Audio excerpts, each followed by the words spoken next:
Proud கொத்தூஸ் அந்த மாதிரி வந்து இது வந்து இந்த மாதிரி ஒரு ப்ரௌடா ரீல்ஸ் ஆட்சியா இருந்தா நீங்க ரீல்ஸ் ஆட்சின்னு கிண்டல் பண்ணிக்கோங்க, கவலையே கிடையாது. ரீல்ஸ் ஆட்சியா பரவாயில்லப்பா, இப்படி ஒரு மக்களுக்கு இப்படி ஒரு குறைபாட ரீல்ஸ்ல போட்டு அப்படிங்கிற மாதிரி அந்த ரீல்ஸ் வந்து சிஎம்க்கு ரீச் ஆகுது, அதுக்கான ஒரு ஆக்ஷன் எடுக்கிறாங்கன்னா ஓகேப்பா, ரீல்ஸ் ஆட்சியா எடுத்துக்கோங்கப்பா, ரீல்ஸ் ஆட்சியா வச்சுக்கோங்கப்பா, நல்லா தானே இருக்கு.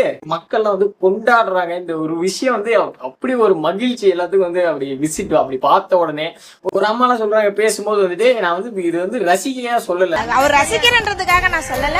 ஆனா இந்த மாதிரி சிஎம் யாருமே இருக்க முடியாது. இப்படி வந்து நான் வந்துட்டு அப்படி வந்து அவர் பார்க்கும் போது அவர் வந்து இப்படி விசிட் பண்ணும் போதே எனக்கு வந்து அவ்வளோ ஒரு நெகிழ்ச்சியா இருக்கு அப்படிங்கிற மாதிரி அவங்க வந்து அவங்க அந்த ட்ரூ ஃபீலிங்ஸ்ல சொல்றாங்க பாத்தீங்களா. நீ இதுக்கு மேல நீங்க எல்லாம் எப்படிரா அவர் கூட வந்து சண்டை போட்டு போட்டி போட்டு அரசியல்ல ஜெயிக்க போறீங்க, ஒரு தடவை உள்ள வந்துட்டாரு, இதுக்கு மேல அவர் பண்ற விஷயங்கள் சம்பவங்கள் எல்லாம் வச்சு இதுக்கு மேல நிரந்தர முதலமைச்சர் இவர் தாண்டா அப்படிங்கிற அளவுக்கு வந்து முடிவெடுக்கிற அளவுக்கு வந்து செஞ்சுக்கிட்டு இருக்காரு. சின்ன சின்ன குறை